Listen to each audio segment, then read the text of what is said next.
यादवेंद्र सिंह वो शख्स मेरे साथ मौजूद हैं जो कई बार चुनाव लड़े और कई बार जीतकर विधानसभा पहुंचे। इस बार यादवेंद्र सिंह जी क्या तैयारी है, क्योंकि कांग्रेस के नेताओं की तरफ से ये दावे किए जा रहे हैं कि इस बार सरकार हम ही बनाएंगे। माहौल कांग्रेस के पक्ष में है, एंटी इनकम्बेंसी चल रही है सरकार के खिलाफ।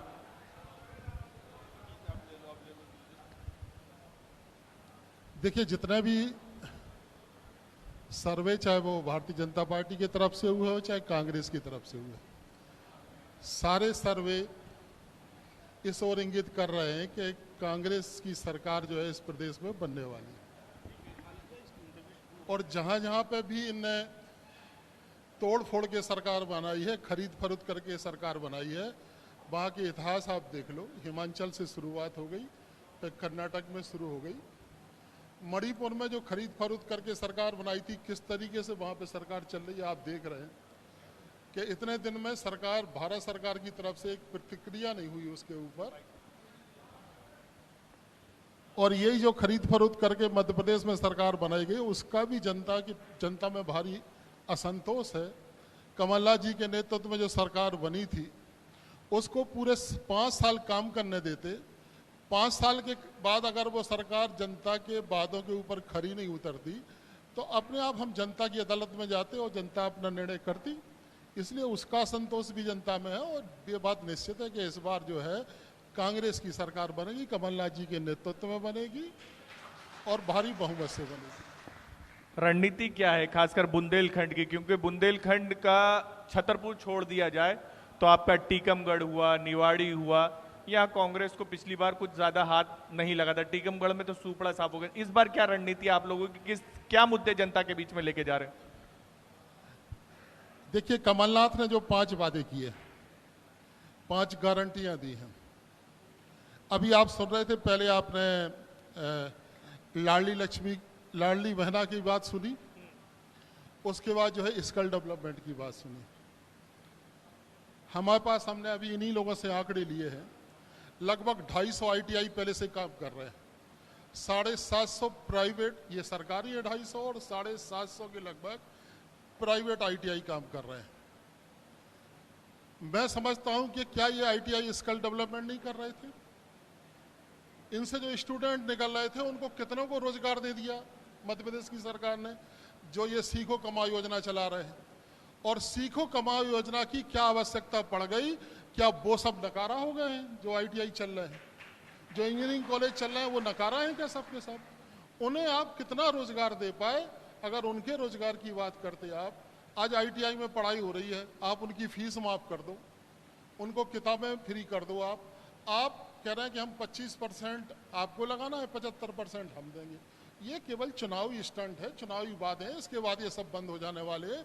इसका कोई लाभ नहीं होना है, क्योंकि जो प्राइवेट कंपनियां आती हैं, सरकार तो जॉब दे नहीं रही है, जो प्राइवेट कंपनियां आती हैं वो मेरिट के आधार पर देखती हैं, और जिनके अंक अच्छे होते हैं उन्हें अपने आप उठा लेती है। उन्हें आपकी आवश्यकता नहीं पड़ती है, इन ट्रेनिंगों की आवश्यकता नहीं पड़ती है। इसलिए ये केवल खिलौना है, इसके अलावा कुछ नहीं है। सरकार के झांसे में ये नहीं आने वाले। दूसरी बात, आपने ट्रेंड लोगों को यहां भेज दिया। लाडली बहना में भी कुछ लोग आ गए, साहब बहुत अच्छा काम हो रहा है। बिल्कुल अच्छा काम हो रहा है, हमें मंजूर है। लेकिन आप ये बताइए कि जो गैस सिलेंडर 350 रुपए में भरा जा रहा था, वो अब 1250 रुपए में भरा जा रहा है। उसके लिए क्या इनके पास उपाय है? वो जो 1000 रुपया मिलता है, वो ये बच्चे का जन्मदिन बनाएंगे कि सिलेंडर भरने में लगाएंगे? खाद की बोरी जो 350 रुपए मिल रही थी, अब वो 1900 रुपए में मिल रही है। किसान परिवार से जुड़े लोग हैं, 80% आबादी जो है किसानी वाली आबादी है। तो 1900 रुपए की खाद की बोरी लग रही है, और 2 बार अगर किसान को 1 एकड़ में भी खाद डालनी है तो 3 बोरी लगती है। तो आप समझ लो कि 6000 रुपए की तो उसको फर्टिलाइजर लग रहा है। और आप किसान समृद्धि योजना के नाम पे कितना पैसा दे रहे हैं? उससे किसान का भला नहीं हो रहा है। इसलिए आप जब तक गैस सस्ती नहीं करेंगे, जब तक डीजल पेट्रोल सस्ती नहीं करेंगे, जब तक किसान के उपयोग की चीज़ें सस्ती नहीं करेंगे, तब तक इन घोषणाओं का केवल चुनावी स्टंट है, इसके अलावा कुछ नहीं। आप समझाएंगे कैसे जनता को? लेकिन सबसे बड़ा सवाल तो यही है, आपके साथ कैसे आएंगी? ऐसा है कि इनका लाडली बहना का कार्यक्रम चल रहा था, इनका लाडली बहना का चला था, हमारा नारी सम्मान का कार्यक्रम चल रहा था। बिल्कुल, नारी सम्मान के आपने 35,000 फॉर्म भी भरा है। जब उस वक्त मैं वहीं था, जब आपने कमलनाथ जी को सौंपे भी थे वो पूरे 35,000 फॉर्म। नारी सम्मान का काम चल रहा था। इनके कार्यक्रम के लिए सरकार का सारा महकमा, सीओ, बीडीओ, रोजगार सहायक, सेक्रेटरी और सारे विभागों की, इवन मास्टरों तक की ड्यूटी लगाई गई थी कि आप जो है लाडली बहना के फार्म भरवाइए। और हम 2-4 लोग वहां पे जाते थे और लाइन लग जाती थी लोगों की कि आपकी स्कीम बेहतर है, इनकी स्कीम बेकार है। क्योंकि हम ये कह रहे थे कि हम 500 रुपए में सिलेंडर देंगे, 100 रुपए में बिजली देंगे और 1500 रुपए हम देंगे। तो ऐसी बात नहीं है, लोग सोचते नहीं है, लोग सोचते हैं इस बात के लिए। अब तो कमलनाथ जी ने 2-3 बातें और की हैं कि हम 5 हाउस वाट तक की बिजली माफ करेंगे, 100 रुपए तक की बिजली, 100 यूनिट तक की। शिवराज जी कल यहीं से कह के गए, आपके ही टीकमगढ़ और छतरपुर में कह के गए हैं कि बिजली के जो बड़े हुए बिल आ रहे हैं उसको अब होल्ड कर दिया जा रहा है। कमलनाथ जी ने 100 यूनिट बिजली 100 रुपए में की थी। फिर क्या कारण है कि ये 3.5 साल से जो है उस जनता को लूट रहे हैं? ये जो है उसी दिन से कहते कि जो कमलनाथ की योजना है वो कंटिन्यू रहेगी। हमें लगता कि ये हमारे तहसील है, ये केवल चुनाव के लिए जो है इस तरीके की बातें कर रहे हैं, इसके अलावा कुछ नहीं। फाइल लेके भी आए हुए हैं, कुछ प्लानिंग है क्या टीकमगढ़ को लेकर कि मैं विधायक बनूंगा तो इस तरीके से विकसित करूंगा टीकमगढ़ को? अभी तो क्योंकि यहाँ पे सबसे ज्यादा सर, यादवेंद्र सर माफी चाहूंगा, सबसे ज्यादा जो मुद्दा देखने को मिलता है यहाँ पर पलायन को लेकर किस तरीके से लोगों को रोकेंगे? क्योंकि काफी बड़ी संख्या में लोग यहाँ से पलायन करके बड़े शहरों की तरफ जाना पड़ता और घर किसको भी छोड़ना पसंद नहीं, मजबूरी में जाता है हर इंसान। देखिए, भारतीय जनता पार्टी का सबसे बड़ा निकम्मापन ये है कि जो नरेगा योजना चलाई गई थी, पिछले 2 साल से नरेगा का एक नया पैसा मध्य प्रदेश से टीकमगढ़ जिले के खाते में नहीं आया। जो पलायन रोकने के लिए सबसे बड़ा रामबाण था, पलायन रोकने में जो नरेगा ने रोल अदा किया है वो रोल आज तक किसी ने नहीं किया है। आप केवल बातें करते रहेंगे कि पलायन रोकना है, पलायन रोकना है, इससे कुछ नहीं होना है। नरेगा को आप चालू करिए, मजदूरी बढ़ाइए। यहाँ पे मालूम है आपको, यहाँ पर 60 रुपए मजदूरी मिलती थी नरेगा से पहले, अब 350 से कम मजदूरी नहीं मिलती है। अगर आप नरेगा की किस्त नहीं डालेंगे, नरेगा का पैसा नहीं डालेंगे, विकास काम रोक देंगे, तो कहाँ से जो है पलायन रोकेगा? जब विकास कार्य नहीं होंगे तो पलायन करेंगे लोग बात। तो आप नरेगा को उपयोग करिए। राहुल गांधी जी ने 3,600 करोड़ रुपए की बुंदेलखंड पैकेज की घोषणा की थी, जिसके कारण तालाब बने, जिसके कारण एक ही काम अच्छा हुआ है तालाबों का, बाकी सारा पैसा बर्बाद हुआ है, उसका कोई लाभ नहीं हुआ है। उस समय मध्य प्रदेश में शिवराज की सरकार थी, शिवराज जी ने केवल लूट खसोट का काम किया है, बाकी कोई भी काम रोजगार उन्मूलक नहीं किया है, रोजगार के कोई साधन नहीं बढ़े हैं, रोजगार यथावत जो है जहां था वहीं पर रह गया। अब योजनाओं से और आपकी तैयारियों को लेकर बात करते हैं। टीकमगढ़ में चाहे खरगापुर हुआ, जतारा हुआ, आपकी सीट हुई, पिछली बार आप जीती हुई सीट भी हारे खरगापुर, लेकिन इस बार क्या है, आप लोगों को क्या माहौल लग रहा है, खासकर टीकमगढ़ की बात की जाए? और एक चीज और आप लोगों के साथ एक दिक्कत आती कि ये कहा जाता है कि बुंदेलखंड में जाति की पॉलिटिक्स होती है, लेकिन आपको यहाँ पर थोड़ी जातिगत कांग्रेस फंसती हुई नजर आती है कि एक ही जाति के 2 लोगों को टिकट देना पड़ता है मजबूरी में। तो फिर उस चीज से कैसे पार पाएंगे आप लोग? और क्या तैयारी है, मेन चीज क्या तैयारी, खासकर बूथ पर? क्योंकि बूथ पर यह कहा जाता है कि कांग्रेस चुनाव में माहौल तो पूरा बना लेती है, लेकिन आखिरी 24 घंटे में पीछे हो जाती है, और ये चीज आप मानेंगे बूथ के कारण, जिस पर कमलनाथ जी काफी फोकस भी कर रहे हैं, बीएलओ का प्रशिक्षण भी चल रहा है, और पूरा कहा भी जा रहा है कांग्रेस की तरफ से कि लगभग बूथ पर पूरी तैयारियां कर ली गई है। अगर जाति की पॉलिटिक्स चलती ना तो बीरेन खटीक सांसद नहीं बनते और हरिशंकर खटीक एमएलए नहीं बनते। जात से बाहर उठ के लोग बाग वोट डालते हैं। हमने 8 चुनाव लड़े, हमने 4 चुनाव जीते हैं, हमारे पिताजी ने भी चुनाव जीते हैं, इतने चुनाव हम नहीं जीते। जनता जो है उनके बीच में बेहतर के श्रीवास्तव जीत गए थे। श्रीवास्तव कितने वोट है, लेकिन इसका जाति से कहीं कोई लेना देना नहीं है। जनता को काम से मतलब है। उनके बीच में जो 5 साल तक काम करते हैं, उनके सुख दुख में जो जाते हैं, उनके बीच में जो उठते बैठते हैं, उन्हें जो है वोट मिलते हैं। हवाई थोड़ी कमी रह गई थी क्या सर जाति पिछली के बार? नेताओं को नहीं मिलते हैं। थोड़ी कमी रह गई थी पिछली बार, लेकिन आपकी तरफ से क्या थोड़ी से रह गए थे, मार्जिन से हार गए थे आप 18 में। देखिए, हमें 2-3 बातें आपसे करनी थी जी। कल लाडली बहनाओं को बुलाया गया। आपने देखा होगा एक वो चल रहा है, जो डोंडेरी पीट रहा आदमी, वो कह रहा है कि अगर आप लोग नहीं जाएंगे तो आपकी लाडली बहना के फॉर्म रिजेक्ट हो जाएंगे, आपके 1000 रुपया देना बंद हो जाएंगे। अगर इतनी अच्छी लाडली बहना योजना थी, इतनी लोकप्रिय योजना थी, तो महिलाओं को सता जाना चाहिए। इन्हें सारे यूपी, झांसी से गाड़ी बुला ली, ललितपुर से गाड़ी बुला ली, सागर से गाड़ी बुला ली, छतरपुर से गाड़ी बुला ली, दमोह से गाड़ी बुला ली, पटना से गाड़ी बुला ली। क्या जरूरत थी इन्हें? इनकी योजना इतनी लोकप्रिय थी कि महिलाओं को सता जाना चाहिए था वहां पे। और महिलाएं बसों में धक्का दे रही हैं, किसी को खाना नहीं मिला, किसी को जो है बैठने की जगह नहीं मिली। तो मैं समझता हूं कि इससे जो है आप तो जो है ये साफ जाहिर हो गया कि आप वोट के लिए सब कर रहे हो, आप महिलाओं के लिए। बड़ा आरोप लगा रहे हैं आपके दूसरे प्रदेशों से भी महिलाओं को बुलाया गया। बड़ा आरोप लगा रहे हैं आपके दूसरे प्रदेशों से भी महिलाओं का। सागर से महिलाएं आई, छतरपुर से महिलाएं, झांसी और ललितपुर का भी कह रहे हैं आप। झांसी और ललितपुर से बसें आई, मैंने ये शब्द बोला, बसें आई, वहां से बसें आई। वो बसें क्यों बुलाई गई? सारे इलाके भर की बसें, पब्लिक ट्रांसपोर्ट बिल्कुल ठप हो गया और केवल बसें जो है उनके कार्यक्रम में लगी रही। एनसीसी के लड़कों को भारतीय जनता पार्टी के झंडे पकड़ा दिए गए। जो एनसीसी के लड़के हैं उनको झंडे पकड़ा दिए। और सबसे दुर्भाग्य की बात तो यह है कि माधवराव सिंधिया की मूर्ति का अनावरण हो गया यहाँ पे। वो बुंदेलखंड के गद्दार हैं। और जो भाषण दिया सिंधिया जी ने, जो भाषण दिया, उसको भी तुमने इतिहास को तोड़ मरोड़ कर दिया।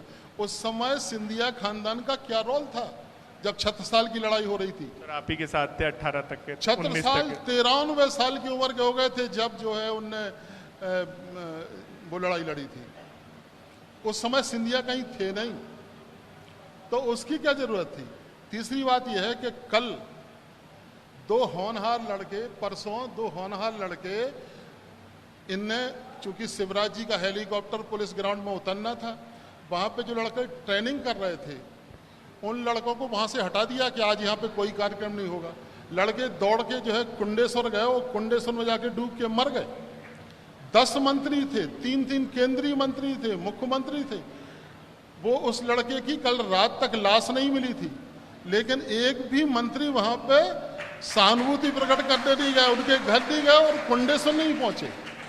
ये हमारे जिले का दुर्भाग्य है कि आप बालाएं पहनते रहे, जश्न मनाते रहे इस जमीन के ऊपर, और आप जो है उन नौनिहालों के ऊपर थोड़ी सी सहानुभूति प्रकट नहीं कर पाए, आप शोक संवेदना प्रकट नहीं कर पाए। आप जो है गद्दारों की मूर्ति का अनावरण करते रहे, लेकिन उन बच्चों के प्रति सहानुभूति प्रकट नहीं करी आपने। ये बहुत ही दुर्भाग्यपूर्ण है, हम इसकी गौर निंदा करते हैं। और ऐसे कार्यक्रम होने नहीं चाहिए थे उस समय जब उसकी लाश नहीं मिली थी। 19 तक के आप ही के साथ थे। चलिए ज्योतिरादित्य सिंधिया जी, आगे बढ़ते हैं। सर आपकी सरकार बनती है तो टीकमगढ़ बुंदेलखंड को लेकर क्या कुछ प्लानिंग रहेगी आप लोगों की कि किस तरीके से विकसित किया जाए? आपने तालाबों का जिक्र करा कि तालाब तो बन गए, लेकिन उद्योग कहाँ आएंगे? किस तरीके से यहाँ के लोगों को रोका जाएगा कि आप दूसरे शहरों में ना जाए? किस तरीके से आप लोगों की क्या प्लानिंग रहेगी जो जनता को बताई जाएगी? आपने 5 गारंटी तो गिना दी, चाहे नारी सम्मान हो, बिजली का जिक्र करा हो, आपने किसानों को लेकर हो, ये तमाम चीजें तो गिना दी, लेकिन युवाओं को लेकर क्या रहेगा? देखिए, अभी धर्मेंद्र घोष जो है वो कारी से बोल रहा था कि यहाँ पे डाइस्पोर का एशिया का सबसे बड़ा डिपॉजिट है। अगर वो चाहते तो डाइस्पोर के आधारित जो है उद्योग डाल सकते थे यहाँ पे, जिसमें बड़ी मात्रा में रोजगार जनरेट हो सकता था, लेकिन उसके ऊपर ध्यान नहीं दिया गया। कृषि प्रधान जो है जिला है, यहाँ का गेहूं जो है बाहर जाता है, हजारों टन गेहूं बाहर जाता है, उस पर आधारित यहाँ पे उद्योग डाल सकते थे, उसे प्रोत्साहन कर सकते थे। लेकिन टीकमगढ़ में पहले तो ये रोना रहता था कि यहाँ पे रेल लाइन नहीं है, कभी बिजली प्रॉपर नहीं आती है, कभी रेल लाइन नहीं है। अब चूंकि जब रेल लाइन भी हो गई, बिजली की व्यवस्था प्रॉपर हो गई, हमेशा बिजली वाले ये रोना रोते थे कि आप टेल के ऊपर सबसे लास्ट में हैं। लास्ट में होने के कारण हमें जो है उसका लाभ नहीं मिल पाता था बिजली का। अब हमें सारे लाभ मिल रहे हैं। तो इस समय उद्योग के बारे में सोचा जा सकता था। टीकमगढ़ की जनता बड़े बेसब्री से इंतजार कर रही थी कि शायद मुख्यमंत्री जी आएंगे तो सिंधिया जी की मूर्ति का नहीं बल्कि मेडिकल कॉलेज का भूमि पूजन करेंगे। लेकिन जनता देखती रह गई मेडिकल कॉलेज की लड़ाई। भारतीय जनता पार्टी के नेता हमारी जमीन के पास मेडिकल कॉलेज के लिए जमीन मिल जाए, वो कह रहे हैं हमारी जमीन के पास मेडिकल कॉलेज की जमीन मिल जाए। तो यहाँ पे ये लड़ाई मची है। फुटबॉल बना हुआ है मेडिकल कॉलेज और मेडिकल कॉलेज के लिए जगह आवंटित नहीं हो पाई। और सबसे बड़ी बात यह है कि पहले दमोह में घोषणा हो गई जब वहाँ पे उपचुनाव था। राहुल जी जब चुनाव लड़ रहे थे, राहुल लोधी जी, वहाँ पे घोषणा हो गई, चुनाव हार गए, अब मेडिकल कॉलेज नहीं खुल रहा वहाँ पे। फिर छतरपुर का बाई इलेक्शन आ गया बड़ा मलेरा का, तो कहा कि छतरपुर में मेडिकल कॉलेज खुलेगा। चुनाव जीत गए, हार गए, जो भी हुआ, अब उसके मेडिकल कॉलेज की तैयारी नहीं हो पा रही है। अब टीकमगढ़ में चुनाव की तैयारी है, पहले मेडिकल कॉलेज खुलेगा और मेडिकल कॉलेज का शिलान्यास हो जाता तो हमें लगता है कि इसके ऊपर काम होगा। लेकिन पहले दमोह का शुरू करें, छतरपुर का शुरू करें, उसके बाद जो है वो टीकमगढ़ का शुरू करें। इसमें हमें लगता है कि कम से कम 10 साल लग जाएंगे, बहुत जल्दी नहीं होगा। तो ये रेवड़ी बांटना बंद करें, धरातल के ऊपर काम करें और धरातल के ऊपर काम करेंगे तभी जो है जनता का भला होगा। इसके अलावा कोई चारा। सरकार की योजनाओं का, सरकार की बीजेपी के बारे में आपने बताया, आपकी पार्टी में इस बार टीकमगढ़, जतारा या फिर हम खरगापुर की बात करें, कई दावेदार हैं, टिकट एक को मिलेगा, सब उसके साथ खड़े हो जाएंगे? देखिए यही आरोप आप लोग लगाते हैं हमेशा, प्रेस जो है हमेशा कांग्रेस को, कि कांग्रेस में कई खड़े हैं। इस बार भारतीय जनता पार्टी में कई खड़े हैं, कांग्रेस में तो है ही नहीं। कांग्रेस तो कमलनाथ जी के नेतृत्व में चुनाव लड़ रही है, कोई दूसरा खड़ा नहीं। और सब नेता, जितने भी नेता हैं, वो कमलनाथ के साथ। बड़े नेता में तो एकजुटता इस बार आपकी नजर आ रही है, इसके लिए ये सच्चाई है कमलनाथ के चेहरे पर। लेकिन जिला स्तर पर, विधानसभा स्तर पर, जैसे हम यहाँ आए तो आपके सामने भी कई दावेदार हमने देखे कि यहाँ पोस्टर लगे हुए। भारतीय जनता पार्टी के नेता बैठे हैं, ये बता दें कि जो हैं उन्हें टिकट मिल रहा क्या? मुस्कुरा रहे हैं के श्रीवास्तव जी तो हैं?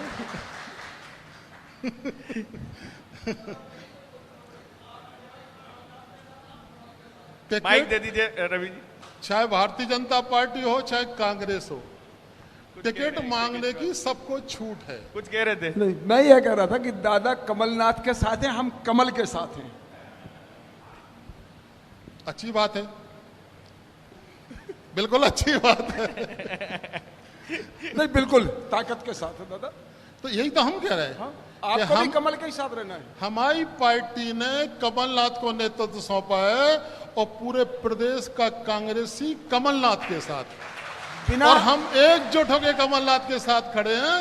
हमारा कोई मतभेद नहीं है। बिल्कुल दादा। टिकट मांगना इनकी पार्टी हो चाहे कोई भी पार्टी हो, टिकट मांगना सबका दायित्व है, मांगे, उसमें कोई मतभेद नहीं है। लेकिन टिकट जिसको मिलेगा वो चुनाव लड़ेगा और टिकट जिसको नहीं मिलेगा वो बाहर।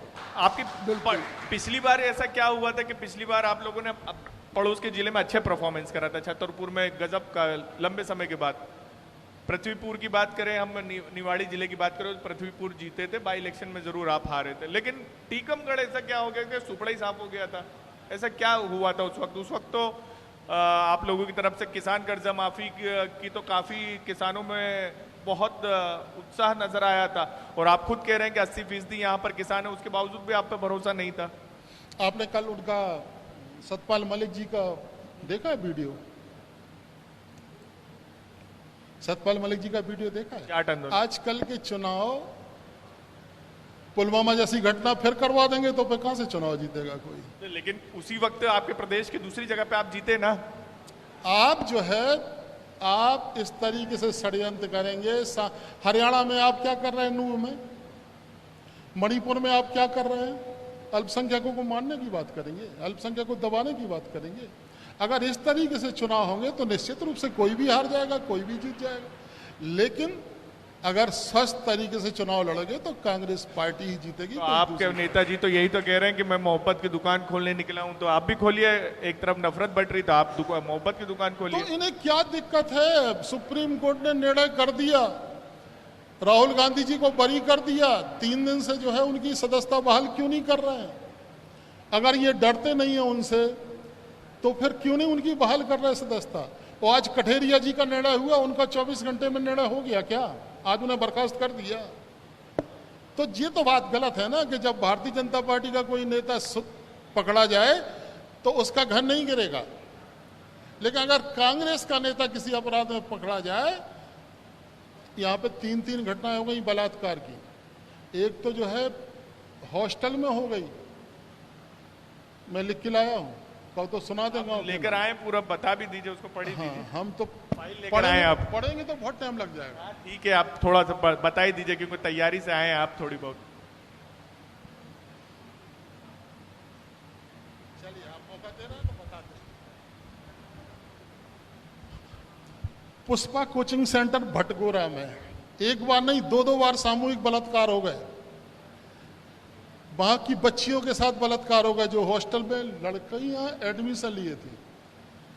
उनके जो अपराधी आज तक पकड़े नहीं गए, उनके घर नहीं गिराए गए। इससे दुर्भाग्य की बात तो कोई हो नहीं सकती है ना। उसके बाद बुड़ेरा में एक नाबालिग बिटिया का गर्भपात कराया गया। गर्भपात कराने के बाद मुलजिम तो पकड़ लिए, लेकिन वो कौन से डॉक्टर उसमें लिप्त थे, उन डॉक्टरों को आपने बर्खास्त नहीं किया। उसके बाद जो है सलामती में बलात्कार हो गया। सलामती या मुलजिमों के मकान नहीं गिराए गए। मवई में जो है एक बच्ची के साथ लगातार 2 महीने तक बलात्कार होता रहा, उसके मकान नहीं गिराए गए। तो ये तो अगर यही आरोप जो है किसी दूसरे आदमी के ऊपर, किसी मुस्लिम के ऊपर होता तो उसका मकान गिराने के लिए पूरा जो है प्रशासन पहुंच जाता, लेकिन इनके मकान क्यों नहीं गिराए गए? एक ककरवा में समिति सेवक को अधिकारियों ने मार डाला, उसका घर से उठा के ले आए। भाई किसी, या तो पुलिस पकड़ के लाती, अगर पुलिस पकड़ के नहीं लाई उसको तो किन अधिकारियों का अधिकार है कि उसको बंदी बना के जो है ले आएंगे? और रास्ते में उसको जहर दे दिया, उसने खाया है, किसने दे दिया, ये जांच का विषय है। उन अधिकारियों के ऊपर वो यहीं जमे हुए, उन्हें हटाया तक नहीं गया यहाँ से कि आप कैसे अपहरण करके ले आते। अगर हम किसी को ले आते उठा के बैठा के ककरवा से टीकमगढ़ तक, तो हमारे ऊपर जाने कितनी धाराएं अपहरण की हो, जाने कौन कौन सी धाराएं लग जाती। तो अगर इस तरीके से अन्याय करेंगे तो ये लाडली बहना और ये स्किल डेवलपमेंट, ये सब कोई मुद्दे की बातें नहीं है। इसमें कई बातें ऐसी हैं।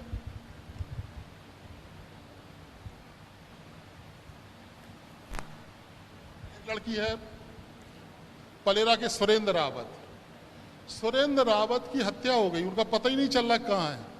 उनकी बहन रोज यहाँ पे एसपी ऑफिस, कलेक्टर ऑफिस, कहाँ फिरती रहती है। उसका भाई नहीं मिल रहा, वो रो रो के कह रही है कि हमारे भाई को ढूंढ दो। 3 साल में जो है उसका भाई नहीं मिला। पूरा लेकर आए हुए हैं। एक सवाल और पूछूंगा, आपकी पार्टी से ही जुड़ा हुआ है। और सुन लीजिए, एक भारतीय जनता पार्टी के नेता है मनीराम तिवारी, यहाँ पे बड़ा गांव खुर्द में उनने एक किसान की 6 एकड़ जमीन जो है उसकी पत्नी को दिखाई नहीं देता, दूसरे फर्जी नाम पेश करके और उसकी जमीन की रजिस्ट्री करा ली। और रजिस्ट्री कराने के बाद आज तक उनका बेटा फरार है। उसके ऊपर पूरी भारतीय जनता पार्टी मौन है, कोई उनका घर गिराने का काम नहीं कर रहा है। पूरा लेकर आए हुए हैं सर। एक सवाल आखिरी आपसे पूछूंगा, आपकी पार्टी से जुड़ा हुआ ही है। अभी तक आपके बड़े नेताओं का मध्य प्रदेश में दौरा हो गया, ये लंबे समय के बाद देखने को मिल रहा है कि कांग्रेस के बड़े नेता इतने प्रोएक्टिव नजर आ रहे हैं कि वो चुनाव का भी ऐलान भी नहीं हुआ, उससे पहले प्रियंका गांधी 2 बार आ चुकी हैं। लेकिन बुंदेलखंड से ऐसी क्या बेरुखी कि अभी तक के एक प्लान बना था मल्लिकार्जुन खड़गे का सागर जिले का, वो भी कैंसिल हो गया है। आपकी तरफ से गुजारिश की जा रही है कि आइए। लास्ट में एक बात और करनी है। हाँ बिल्कुल करिए, इसका सवाल का जवाब दीजिएगा कि बुंदेलखंड से क्या बेरुखी है आपके बड़े नेताओं की? क्या उम्मीद है? बड़े नेताओं ने जबलपुर आ चुकी हैं, प्रियंका गांधी ग्वालियर आ चुकी हैं, सागर में दौरा तय हुआ था, बुंदेलखंड की बात की जाए मल्लिकार्जुन खड़गे का, लेकिन आखिरी समय पे उनका कैंसिल हुआ, फिर विंध्य का भी था।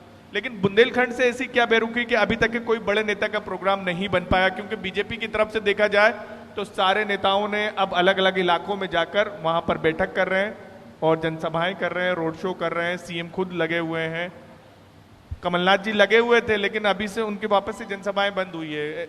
आपको नहीं मालूम क्या, कमलनाथ जी ने शुरुआत टीकमगढ़ जिले से करी थी। वो समय हो गया सर, अब चुनाव करीब है, वो समय हो गया। आएंगे, चुनाव के समय भी आएंगे, शुरुआत ही यहाँ से करी थी, वो चुनावी सभा ही थी, उसमें मंडलम सेक्टर के सारे कार्यकर्ताओं से बात करी थी उनने, और वो चुनावी सभा थी।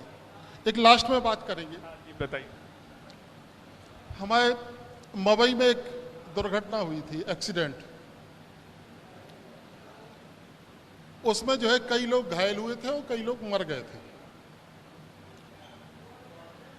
संवेदनशील मुख्यमंत्री हैं शिवराज जी, उन्हें तत्काल ट्वीट किया कि मरने वालों को 2-2 लाख रुपए देंगे, घायलों को 50-50 हजार रुपए देंगे, और जो थोड़े जिनको चोटें लगी उन्हें 10-10 हजार रुपए देंगे। अब मालूम मरने वालों की लिस्ट कितनी हो गई? मरने वालों की लिस्ट हो गई 7 आदमी, घायलों की लिस्ट भी इतने ही लगभग है, और घायलों की तो और ज्यादा है। उनको एक भी व्यक्ति को आज तक पैसा नहीं मिला। अब इस घटना को हुए कम से कम 4 महीना बीत गए, कुछ तो जो है बीमारी इलाज के अभाव में मर गए, और मुख्यमंत्री जी रोज घोषणाएं करके चले जाते हैं यहाँ पे, रोज जो है यहाँ पे बातें करके चले जाते हैं कि इतने 100 करोड़, इतने 100 हजार, उनकी 28,000 घोषणाएं हैं पूरे प्रदेश में। और हमारे तो एक और आलम चला है, अभी बड़ा गांव में शिलान्यास हुए, 20 करोड़ के शिलान्यास हो गए। मैंने पूछा सीएमओ से कि भैया बजट कितना है? बोले 3 लाख रुपए हमारे पास बजट है और 50 लाख और आनी है, बस इतना ही है। और दादा हम तो मर जाएंगे, हमारा ट्रांसफर करा दो यहाँ पे। अगर ऐसा ही शिलान्यास होना है तो मुबारक हो भाई सब लोगों को। सर आखिरी सवाल पूछूंगा, टीकमगढ़ से कितनी सीटें जीत रहे इस बार आप? तो टीकमगढ़ में 5 सीटें जीतेंगे, निवाड़ी भी जोड़ लिया, निवाड़ी भी शामिल कर रहे हैं। निवाड़ी को हम आज भी अलग नहीं मानते हैं, निवाड़ी भी कर रहे हैं शामिल। 5 सीटें जीतेंगे, इसलिए कि यहाँ के भारतीय जनता पार्टी के विधायकों का जिस तरीके से अन्याय जारी है, जिस तरीके से परेशान, तालाब खुदता रहा, लाखों करोड़ों रुपए की जो है मिट्टी खोद के ले गए वहां से। ये प्रशासन के सामने सबने शिकायतें करी, कोई बोल नहीं पाया। टाउन एंड कंट्री प्लानिंग ने जो है तालाब की जमीन ग्रीन लैंड घोषित कर दी, और वो कहते हैं कि साहब हमारी जमीन तो बिकेगी, कोई रोकने वाला नहीं है, उनकी जमीन बिक रही है। टाउन एंड कंट्री प्लानिंग के नियम सब ताक पे धर दिए गए हैं, और ऊपर से तकमा ये कि मेरा कुछ नहीं है।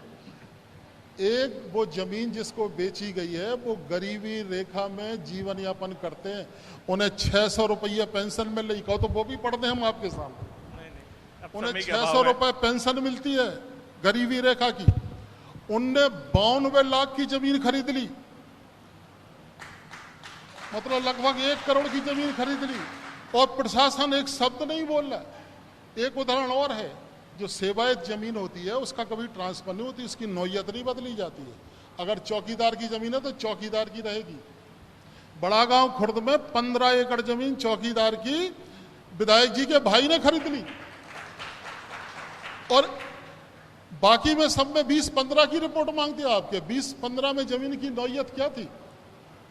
अगर एक बेचारा कोई एक प्लाट खरीदता है तो उसका परिवर्तन नहीं भरा जाता है कि आप 20-15 की नकल ले आइए, 20-15 में जमीन क्या थी। यहाँ पे 15 एकड़ जमीन सीधी एक दिन में तहसीलदार ने ट्रांसफर कर दी, किसी ने नहीं पूछा। मैं समझता हूं कि ये सब जनता देख रही है, और जनता इसी के आधार पर वोट देगी और अगली बार कांग्रेस को जिताएगी। बहुत बहुत धन्यवाद यादवेंद्र सिंह जी, समय का अभाव है।